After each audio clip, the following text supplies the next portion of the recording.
The story is titled Fears. One lamp on each flight of stairs. 1, 2, 3, 4, 5, 6, 7, 8. 3 turns of the key in the lock. You need to wipe each sole on the rug twice. Touch the doorknob. Turn the key 3 more times and pull the handle twice more. Checking that the door is securely locked. Look in the mirror once. A mop of dark hair, gray sunken eyes, a string of dry lips. They say I look unremarkable, and I understand that as well as the fact that my rituals are useless and will not protect me from danger. I know this, but I still check once again to make sure the door is securely locked. It all started 2 years ago when I forgot to lock the front door. Someone broke in, grabbed my backpack hanging in the hallway, and disappeared before I could do anything.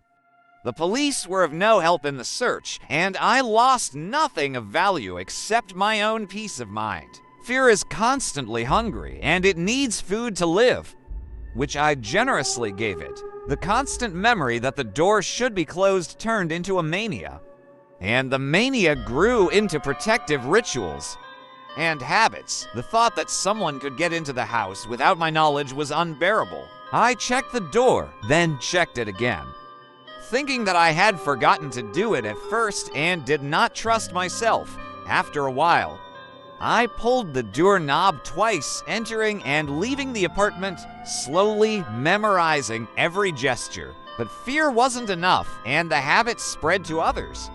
I record that no one has entered the house during my absence, and I do this before entering myself. To be sure, I wipe my feet on the mat an even number of times. Even numbers are the most reliable, and I get up again at night to check how well the door is locked.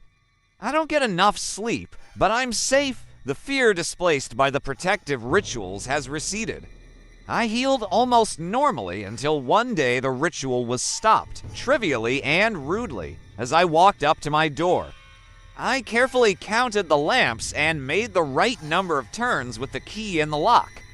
And then a wasp buzzed over my ear. I wiped my shoes on the mat, but the wasp was itching, and I brushed it off, losing count. Laugh all you want, but my world fell apart. I felt as if I were standing on a crumbling platform in the center of a void. Me and a wasp that kept flying somewhere above my head. I exhaled, tried to pull myself together, shuffled twice on the mat, and stepped over the threshold. The wasp followed and hovered around my neck. I slammed my palm on the creature and turned the key 3 times. My palm, which had been bitten at the end, swelled and went numb. And I stood in the hallway, staring at my reflection in the mirror, trying to remember how many times I wiped my feet on the mat, and whether I touched the doorknob before closing the lock, and did I even do it afterward?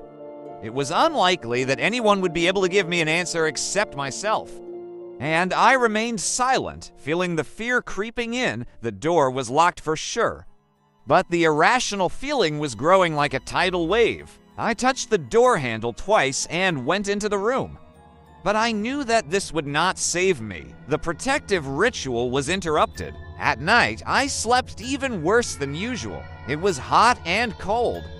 My arm hurt, and the thoughts raging in my brain made it impossible to fall asleep or switch to something else. How many times did I shuffle on the mat? How many times did I check the doorknob? I tried to remember and couldn't. I remembered the fight with the wasp clearly, while my actions were drowning in a kind of fog. And after tossing and turning a little more, I crawled out of bed and went to check the door. I could no longer convince myself to stay warm and believe that everything was fine. Trust was lost. Yes, they were locked. Smiling contentedly at the darkness, I wanted to go back to bed, and couldn't. Hearing soft breathing coming from outside, trying to walk quietly, I leaned against the peephole, and my eyes were drawn to the greenish-lit entranceway, distorted by a convex lens.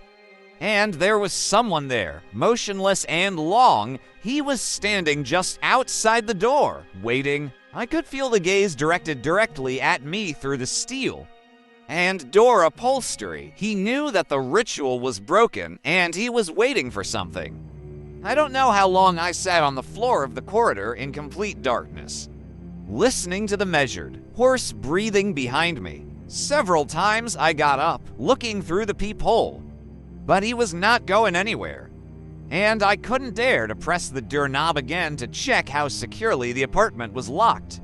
Maybe that's what he was waiting for, evidence that I was home, behind the door, and I had ruined the ritual. Finally, I made up my mind. Quickly pressing the handle and yanking the door open, it was locked. I rushed to my room as fast as I could. The man who had been breathing outside the door had gone quiet, and I could only hope that he had left. So I crouched under the covers, turning my back to the wall. When the door was opened, one of the hinges made a characteristic, recognizable squeak. I heard it. I had to invent a new ritual.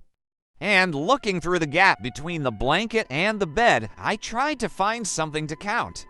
Something in pairs. I hear slow footsteps in my room, towards the bed. I shake with terror and count the carved curls on the headboard. 1, 2, 3. The guest is breathing hoarsely and evenly. He's waiting for me to finish counting. And I don't dare turn to look into the eyes of fear incarnate. 4, 5, 6.